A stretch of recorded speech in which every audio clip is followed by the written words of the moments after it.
Parents మెచ్చిన university Sankalchand Patel university, Gujarat. They have got a cabinet, war cabinet, which Prime Minister Netanyahu is heading. అది వాళ్ళకి option. మన దగ్గర చూడండి, ఇవాళ రాహుల్ గాంధీ అంటున్నాడు మోదీ నన్ను భయపడి ఇజ్రాయెల్కి వెళ్ళిపోయాడు. అరే ఇజ్రాయెల్ విజిట్ 6 నెలల ముందు డిసైడ్ చేశారా నాయన, ఇప్పుడు కాదు. ఈ international visits are all decided 6 months 8 months in advance. ఇదో నన్ను భయపడి ఇజ్రాయెల్కి పారిపోదు. ప్రియాంక వాద్రా ఇంకా మోదీ గారు అక్కడ వెళ్ళి గాజా మీద జరుగుతున్న జెనోసైడ్ గురించి మాట్లాడతారని ఒక్క మాట లేదు. 1200 మహిళల్ని, వాళ్ళ భర్తల్ని, పిల్లల్ని చంపిన ఈ హమాస్ టెర్రరిస్ట్ ఒక్కడే కాదు, మీరు గుర్తుపెట్టుకోండి. కిడ్నాప్ చేసి తీసుకెళ్ళేది టెర్రరిస్ట్ కాదు, సివిలియన్స్ చేశారు గాజా నుంచి. వాళ్ళు పట్టుకెళ్ళారు వీళ్ళని. దాంట్లో ఎంతోమందిని లాస్ట్లో 51st బాడీ ఇప్పుడే దొరికింది. ఇజ్రాయెల్కి ఏంటంటే, ఇజ్రాయెల్ సరే వాళ్ళ డిఫెన్స్ పాలసీ మనం దాంట్లో ఇంటర్ఫియర్ చేయలేము. But end of the day మనం అక్నాలెడ్జ్ చేయాల్సి ఏంటంటే they have a right to exist. So మనం దాని నుంచి చాలా లెసన్స్ ఉంది మనకు నేర్చుకోవాల్సింది. కానీ అన్ఫార్చునేట్లీ మన దేశంలో ఆపోజిషన్ పార్టీస్ ఎప్పుడు గవర్నమెంట్ వ్యతిరేకంగానే ఉంటారు. పాకిస్తాన్ దాడి చేస్తే కూడా రాహుల్ గాంధీ అంటాడు ఎన్ని ఎయిర్క్రాఫ్ట్ పోయింది చెప్పండి. అరుణాచల్ ప్రదేశ్లో చైనీస్తో పోరాటం చేస్తే మన సోల్జర్స్ని కొట్టారని చెప్తారు రాహుల్ గాంధీ. నార్త్ ఈస్ట్లో చేస్తే అదే అంటారు. ఎక్కడ చూసినా అంతే. కానీ ఇజ్రాయెల్లో it is not like that. ఇప్పుడు ఇజ్రాయెల్ దగ్గర నుంచి మనకు, and that's irony of it Kavitha గారు, first Indian prime minister to visit Israel is Narendra Modi. Narendra Modi గారు ఎప్పుడు వచ్చారు? 2014లో ఎలక్ట్ అయ్యారు. దానికన్నా ముందు ఒక్క ఇండియన్ ప్రైమ్ మినిస్టర్ కూడా ఇజ్రాయెల్కి వెళ్ళలేదు. బికాజ్ మన Israel is a right to exist అని మనం యాక్సెప్ట్ చేయలేదు. మోదీ గారికి ఆ ప్రాబ్లం లేకుండే. బహుశా చెప్పొచ్చు వీళ్ళు రైట్ వింగ్, వాళ్ళు కూడా right wing, okay that's fine. కానీ Israel has a right to exist. And మనకి ఇజ్రాయెల్ కావాలి ఇప్పుడు. ఎందుకంటే చాలా మటుకు మనకి కావాల్సిన టెక్నాలజీ యూఎస్ మనకి ఇయ్యరు, వాళ్ళు అమ్మరు మనకి. Israel is ready to sell the technology to us. So దాంట్లో మనకు అన్నిటికంటే పెద్ద ప్రాబ్లం ఏంటంటే కవిత గారు, మన కోస్ట్ లైన్ చాలా పెద్ద Coast line, almost 900 kilometers. It starts from Bangladesh all the way around, Tamil Nadu నుంచి వచ్చి it goes all the way to Gujarat. అక్కడ దాకా ఉన్న ఈ కోస్టల్ లైన్ని కాపాడుకోవాలంటే మన దగ్గర కెపాసిటీ ఉండాలి.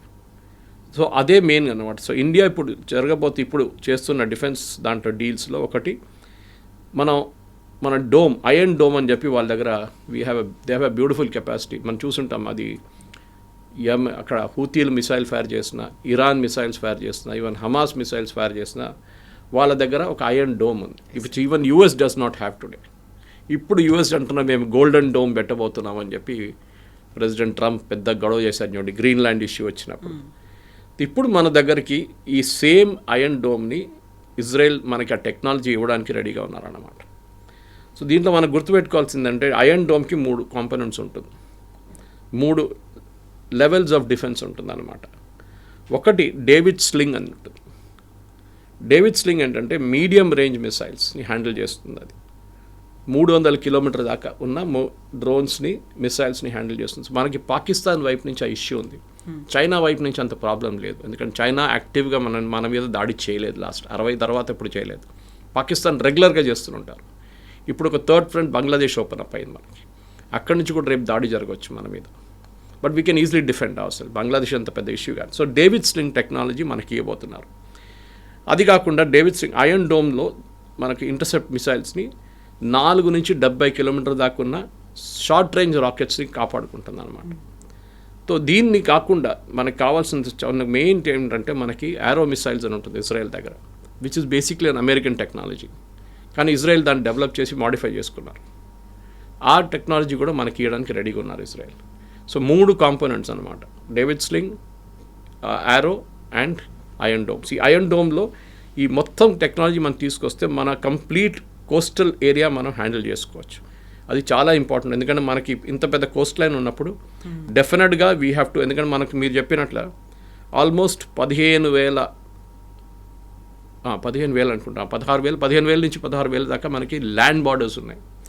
Starting from Pakistan to China, across to Bangladesh, towards Myanmar.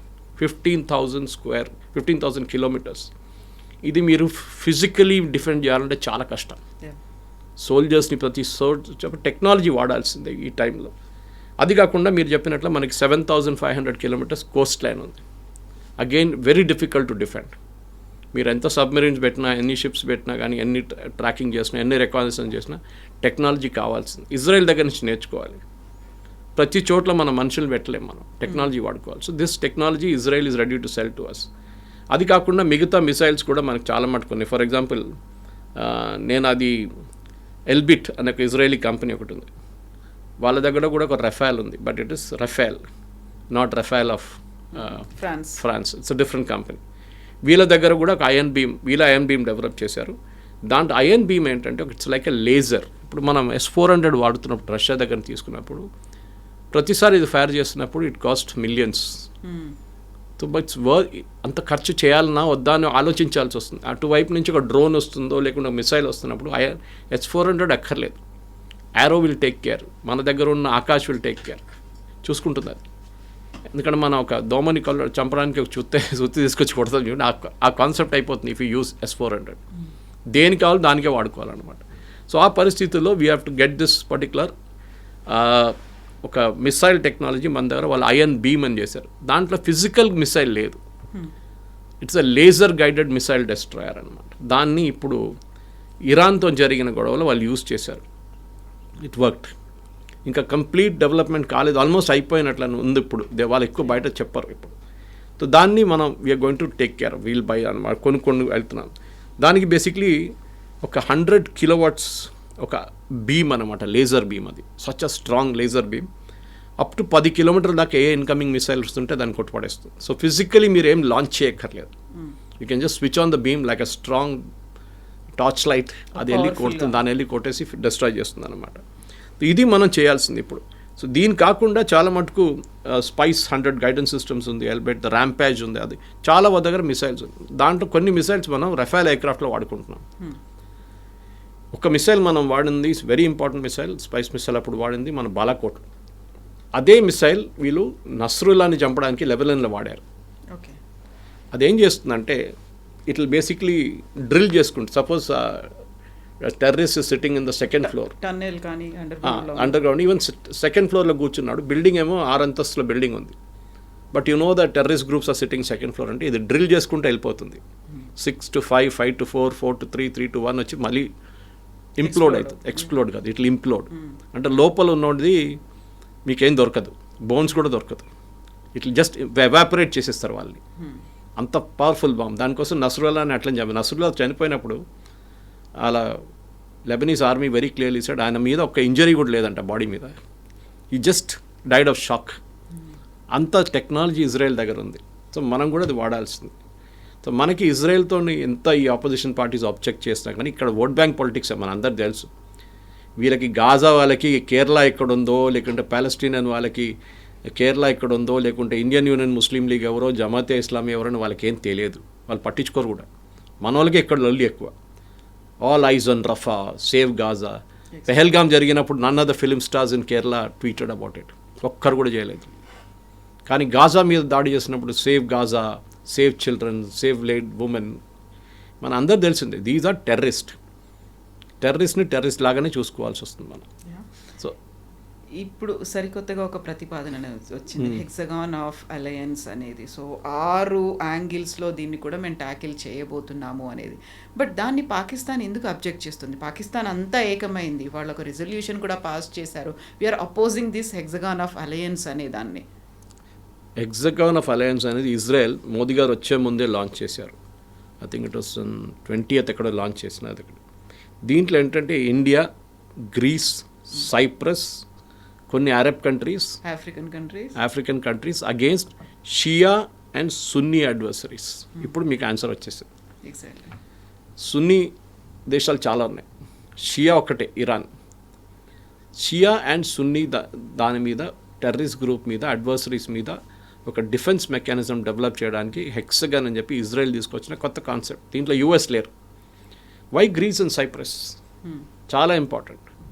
మనకు తెలిసింది టర్కీ గ్రీస్ అండ్ సైప్రస్ మీద ఎప్పటి నుంచో దాడి చేసి కొన్ని ఏరియాస్ కూడా ఆక్యుపై చేసుకున్నారు. దానికోసం మోదీ గారు అక్కడ వెళ్ళినప్పుడు ఒక డిఫెన్స్ ప్యాక్ట్ సైన్ చేశారు. దానికే ఎర్దోగాన్ కోపం వచ్చి పాకిస్తాన్తో వాళ్ళ రిలేషన్షిప్ డెవలప్ చేసుకుంటున్నారు.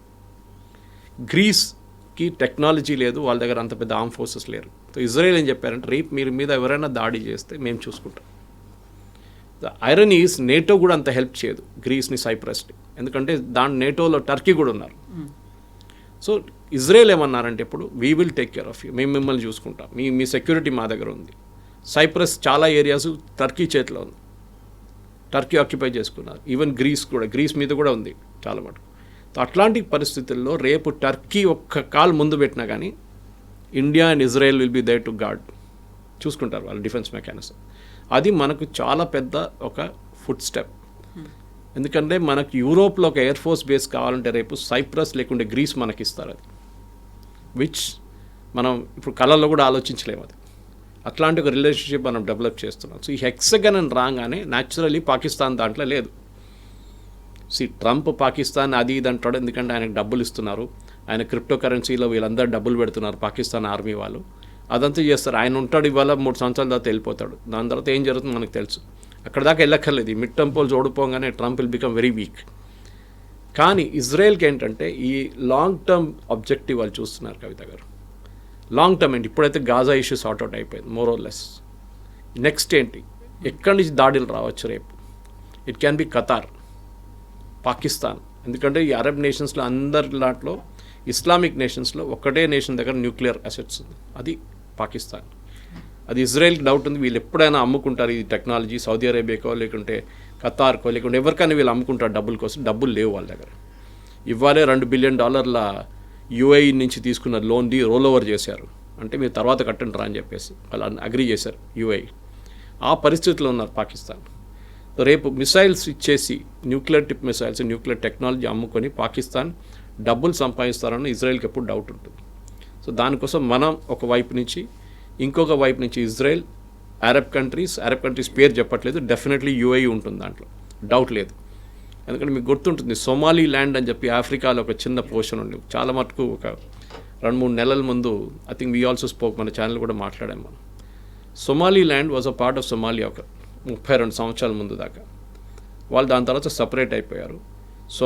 సొమాలియాలో మీకు తెలుసు టెర్రరిస్ట్ అటాకు, దీని మీద అటాక్ నడుస్తున్నాడు. వేరే సొమాలీ ల్యాండ్ కంప్లీట్ డెమోక్రసీగా మారిపోయి with strong judicial system, in spite of Islamic కంట్రీగా ఉంటే కూడా వాళ్ళు చాలా మటుకు ఇజ్రాయెల్తోని వాళ్ళు రిలేషన్షిప్ డెవలప్ చేసుకున్నారు.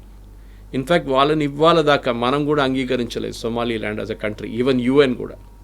కానీ ఫస్ట్ కంట్రీ ఒక 6 వారాలు 8 వారాల ముందు first country to recognize Somaliland was Benjamin Netanyahu, Israel. మేము మిమ్మల్ని అంగీకరిస్తున్నాం, మిమ్మల్ని ప్రొటెక్ట్ చేస్తాం. ఎందుకు? సొమాలీ ల్యాండ్ ఇటువైపు కూర్చున్నప్పుడు గల్ఫ్ ఆఫ్ రెడ్ సీ వైపు అటువైపు ఈస్ హూతీస్ యమన్లో. సో ఇజ్రాయెల్ నుంచి వార్షిప్స్ పంపించి, ఇజ్రాయెల్ నుంచి ఎయిర్క్రాఫ్ట్ పంపించి అటాక్ చేయక్కర్లేదు 3000 కిలోమీటర్లు. They will put them in Somaliland. అక్కడి నుంచి వితిన్ 10 నిమిషాలు అటాక్ చేయవచ్చు హూతీస్ని. ఈవెన్ హూతీస్ మిసైల్ ఫైర్ చేశారు ఇజ్రాయెల్ వైపు, వితిన్ 10 నిమిషాలు వీళ్ళు అడ్డుకోవచ్చు. ఇక్కడే డేవిడ్ స్లింగ్ అక్కర్లేదు, ఐరన్ డోమ్ అక్కర్లేదు. సో ఇది చాలా ఇంపార్టెంట్. సో ఇజ్రాయెల్ ఏం చేస్తున్నారంటే వాళ్ళు కూడా ప్రతి చోట్లలో వాళ్ళ ఇన్ఫ్లుయెన్స్ యూస్ చేస్తున్నారు. అండ్ అరబ్ కంట్రీస్కి చాలా బాగా తెలుసు కవిత గారు దట్ ఈ అరబ్ కంట్రీస్ దగ్గర డబ్బులే ఉన్నాయి, వాళ్ళ దగ్గర టెక్నాలజీ కానీ కనుక్కుంటారు, వాళ్ళ సొంతంగా తయారు చేసే కెపాసిటీ వాళ్ళ దగ్గర లేదు. అది ఇజ్రాయెల్కే ఉందన్నమాట. సో డెఫినెట్గా ఇజ్రాయెల్ వాళ్ళ ఫుట్ ప్రింట్ ఎక్స్పాండ్ చేస్తున్నారు ఇప్పుడు. రేపు అడ్వర్సరీస్ ఎక్కడి నుంచి రావచ్చు, పాకిస్తాన్ గురించి చెప్పాను చూడండి. Next is Qatar, very dangerous. 3వది ఇరాన్ ఇప్పుడు క్వైట్గా ఉన్నారు, కానీ ఏ రోజు వాళ్ళు మళ్ళీ ఒకసారి ట్రంప్ కొంచెం లూజ్ చేయగానే వాళ్ళు మళ్ళీ మొదలు పెడతారు వాళ్ళు. అండ్ వాళ్ళ దగ్గర కూడా న్యూక్లియర్ అంబిషన్స్ ఉంది, వాళ్ళ ఎన్రిచ్మెంట్ ప్లాన్స్ ఉన్నాయి. దాని ఒకసారి సద్దాం హుసేన్ స్టార్ట్ చేసినప్పుడు ఇజ్రాయెల్ ఒక అటాక్ చేశారు, చాలా మంచి అటాక్ ఉండేది. Even Pakistan Kahuta nuclear plant మొదలుపెట్టినప్పుడు Israel offer to bomb it, finish చేసేస్తామని చెప్పారు. ఇవాళ పాకిస్తాన్ దగ్గర న్యూక్లియర్ మిసైల్స్ లేకపోతుండే, కానీ వాళ్ళు ఒకటే రిక్వెస్ట్ అడిగారు, మా ప్లేన్లు పఠాన్కోట్ వైపు అంబాలా వైపు వచ్చి రీఫ్యూయల్ చేయాల్సి వస్తుంది, మాకు ఇంత దూరం నుంచి వస్తున్నా, ఆ టైంలో రీఫ్యూయలింగ్ ట్యాంకర్స్ లేదు వాళ్ళ దగ్గర ఎక్కువ. Indira Gandhi said no. దానికోసం Pakistan became a nuclear nation. Otherwise ఇవాళ పాకిస్తాన్ అసలు న్యూక్లియర్ అసెట్సే లేకపోతుండే పాకిస్తాన్ దగ్గర. Israel was ready to destroy. Saddam Hussain ఎట్లా చేశారో, లిబియాలో ఎట్లా చేశారో, పాకిస్తాన్ కూడా చేస్తే సంగీత రాస్తుంది. సో ఓవరాల్గా మనం చూస్తే ఇండియాకి చాలా మంచి ఒక రిలేషన్షిప్ ఇప్పుడు ఇజ్రాయెల్తోని. First prime minister to visit Israel ఒక 8 సంవత్సరాల ముందు మోదీ గారు వెళ్ళినప్పుడు, నెటన్యాహు గారు ఇక్కడికి వచ్చారు. ఈసారి first Indian prime minister to address the Knesset, వాళ్ళ పార్లమెంట్. ఇది అందరికీ దక్కదండి ఇదంతా.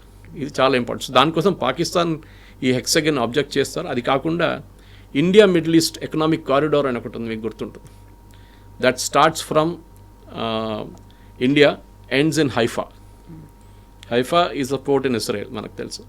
అండ్ హైఫాతోని చాలా మంచి సంబంధం ఉంది ఇండియాకి హిస్టారిక్లీ. ఇజ్రాయేలీ టెక్స్ట్ బుక్స్లో హైఫా గురించి మాట్లాడుతున్నప్పుడు ఇండియన్స్ గురించి Dalpat Singh, he was the commander of that. ఆయన లీడ్ చేసిన ఫస్ట్ వరల్డ్ వార్లో లీడ్ చేసిన బ్రిటిష్ ఇండియన్ ఆర్మీని హైఫాని ఒటమన్ టర్క్స్ దగ్గర నుంచి క్యాప్చర్ చేసుకున్నారు. ఇజ్రాయెల్ వాళ్ళు ఇవ్వాలి కూడా దాన్ని అంగీకరిస్తూ మన దగ్గర ఢిల్లీలో తీన్మూర్తి మార్గం తింటారు. Actually it's Haifa Chowk. Modi గారు వెళ్ళిన తర్వాత దాని పేరు మార్చారు ఢిల్లీలో హైఫా చౌక్. హైఫా గురించి మన దగ్గర ఉన్న పిల్లలు కూడా టెక్స్ట్ బుక్స్ నుంచి నేర్చుకోవాలి. మన టెక్స్ట్ బుక్స్లో లేవు కాదు దాని రెఫరెన్స్. ఎన్సీఆర్టీ వాళ్ళు కానీ ఎవరు కానీ ఇంక్లూడ్ చేయాల్సింది how Indian army saved Israel అని. అక్కడ ఇప్పుడు కూడా ఆయన వాళ్ళ మెమోరియల్ ఉంది అక్కడ హైఫాలో for the Indian army. So అది కాకుండా మనకు నెక్స్ట్ I2U2 అని ఒకటి ఉంది, where we are also involve defence ప్యాక్ట్లో. దాంట్లో వేన ఇజ్రాయెల్ ఉంది అగైన్. అది కూడా పాకిస్తాన్కి నచ్చదు. సో ఓవరాల్ మనం ఏం చేస్తున్నాం అంటే we are building a defence shield. Kavitha గారు, నేను చెప్పాను చూడండి, ఫిజికల్లీ మన ఆర్మీని యుక్రెయిన్ వార్ నుంచి, రష్యా యుక్రెయిన్ వార్ నుంచి నేర్చుకోవాల్సిన అన్నిటికంటే పెద్ద లెసన్ ఏంటంటే మీకు మనుషులు అక్కర్లేరు. వాళ్ళు ఇక్కడ 1,00,000 మంది చనిపోయారు, అక్కడ 1,00,000 మంది చనిపోయారు. ఇప్పుడు వాళ్ళు ఎవరిని వాడలేదు, ఇప్పుడు టెక్నాలజీ వాడుతున్నారు. They are creating defence shields. Trump ఎందుకు ఇంత అర్జెంటుగా నేను మా డోమ్ క్రియేట్ చేయాలంటే హీ స్కేర్డ్, రేపు సోవియట్స్ మిసైల్స్ ఫైర్ చేస్తారో ఇంకెవరైనా మా మీద మిసైల్స్ ఫైర్ చేస్తారో అని భయం ఉంది ఆయనకి. ఇరాన్ కూడా కావచ్చు. సో మనం కూడా మన entire Coast line and land border we should protect. మన టెక్నాలజీ వాడుకుని, ఇజ్రాయేలీ టెక్నాలజీ వాడుకుని మనం చేయాల్సింది. ఆపోజిషన్ పార్టీస్ చెప్తూనే ఉంటారు, వాళ్ళ మాట పట్టించుకోలేదు. సో హెక్సాగాన్ అనగానే ఇజ్రాయెల్లో ఉన్నటువంటి ఆ సింబల్ కూడా కనిపిస్తోంది కదా, హెక్సాగాన్ దానిలాగే ఉంది. వాళ్ళ ఫ్లాగ్ నచ్చదు పాకిస్తాన్కి, ఓకే, డేవిడ్ స్టార్ నచ్చదు పాకిస్తాన్కి. ఇది జ్యూస్ అనేది ఒక పర్సిక్యూటెడ్ రిలీజన్ అండి. ఇప్పటి నుంచి కాదు, ఎప్పటి నుంచో వాళ్ళవి. కానీ వాళ్ళు ఎప్పుడు తల వంచలేదు, ఎప్పుడు కాలేదు. They never dip the head, never bowed down. They very proud civilisation. వాళ్ళు భయపడి పరిగెత్తి ఎక్కడికి అరబ్ కంట్రీస్ చేశారు చూడండి 6 Day వార్లో. With in no time finish చేసేసారు ఇజ్రాయెల్ వీళ్ళందరినీ. ఆ టైం దగ్గర ఇజ్రాయెల్ దగ్గర పెద్ద ఎయిర్క్రాఫ్ట్ ఏం లేకుండే, పాత అమెరికన్ ఎయిర్క్రాఫ్ట్ ఉండే. టెక్నాలజీ అంతా చేంజ్ కాలేదు, 1960s మాట్లాడుతున్నాం మనం. సో అక్కడి నుంచి ఇప్పుడున్న ఇజ్రాయెల్ చూడండి, they are world apart. Technology wise నేను చెప్పాను చూడండి, health care extremely good in health care, చాలా స్ట్రాంగ్. అంటే హెల్త్ కేర్ అంటే డాక్టర్లు నర్సులు కాదు మనం మాట్లాడదు, హెల్త్ కేర్ టెక్నాలజీ. ఇన్ఫ్యాక్ట్ మన నర్సులు అక్కడ పనిచేస్తున్నారు. కేరళ నుంచి చాలామంది నర్సెస్ వర్క్ ఇన్ ఇజ్రాయెల్, ఎందుకంటే వాళ్ళ ఎల్డర్లీ పాపులేషన్ చూసుకోవడానికి కావాలన్నమాట. కానీ ఇజ్రాయెల్ ఏముందంటే ఒక డిసిప్లిన్ ఉంది. దట్ 18 సంవత్సరాలు కాగానే 3 సంవత్సరాలు ఆర్మీలో పనిచేయండి. మన దగ్గర ఒక హాఫ్ ద పాపులేషన్ నా పని మీద పెడితే కొంచెం డిసిప్లిన్ వస్తుంది. రోడ్డు మీద బండి నడిపించడం కానీ, రోడ్డు మీద స్ప్లిట్టింగ్ చేయకుండా ఉండడం కానీ, మన పబ్లిక్లో బిహేవియర్ అంతా మారిపోతుంది. సో ఇజ్రాయలీస్ చూడండి, దే ఆర్ రెడీ. వాళ్ళ దగ్గర వెపన్స్ ఉంటుంది, ఏ టైంలో అటాక్ జరుగుతుందో తెలియదు, October 7th లాగా. So they are train for it. ఏదైనా అటాక్ జరిగితే immediately Israelis know how to react. మనలా కాదు, అందరు మొబైల్ తీసుకొని అక్కడ సెల్ఫీ వీడియో తీసుకొని వెళ్తారు. వాళ్ళ మీద ఒక సూసైడ్ అటాక్ జరగంగానే, లేకుండా ఏదైనా అటాక్ జరిగితే ఒక బస్ స్టాండో ఎక్కడైనా, వాళ్ళ దగ్గర ఒక ఫస్ట్ రెస్పాండ్ సిరీస్ ఉంటుంది, ఏం చేయాలని చెప్పేసి. ఎవరు అంబులెన్స్ హ్యాండిల్ చేస్తారు, ఎవరు డాక్టర్స్ ఉంటారు, ప్రతి ఏరియాకి క్యాల్కులేట్ చేసి పెట్టారు. October 7th ఒక తప్పు జరిగింది. Yes, they was a massive failure. కానీ అది ఎందుకు జరిగిందంటే దాని ఇన్వెస్టిగేషన్ నడుస్తుంది. ఒక ఆర్మీ చీఫ్ రిజైన్ చేశారు. కానీ ఒక లెసన్ అది ఇజ్రాయెల్కి, దట్ టెక్నాలజీ అనేది మాత్రం పనికిరాదు, అప్పుడప్పుడు మీకు మనుషులు కూడా ఉండాలి గ్రౌండ్లో అని చెప్పేసి. అది నేర్చుకున్నారు వాళ్ళు October 7th తర్వాత. Yes sir, thank you so much sir. Thank you very much. Thank you. నిజంగా ప్రస్తుతం ఉన్నటువంటి సమాజం దేనికి ప్రయారిటీ ఇస్తుంది? ఆర్థిక సంబంధాల చుట్టూ మాత్రమే తిరుగుతోంది. మళ్ళీ ఎన్నికలంగానే చాలా విరక్తి కలుగుతాను. మంచి అనిపిస్తుంది కదా, లేడీస్ కూడా ఛాలెంజింగ్ జాబ్స్ చేసినప్పుడు చాలా బాగుంటుంది.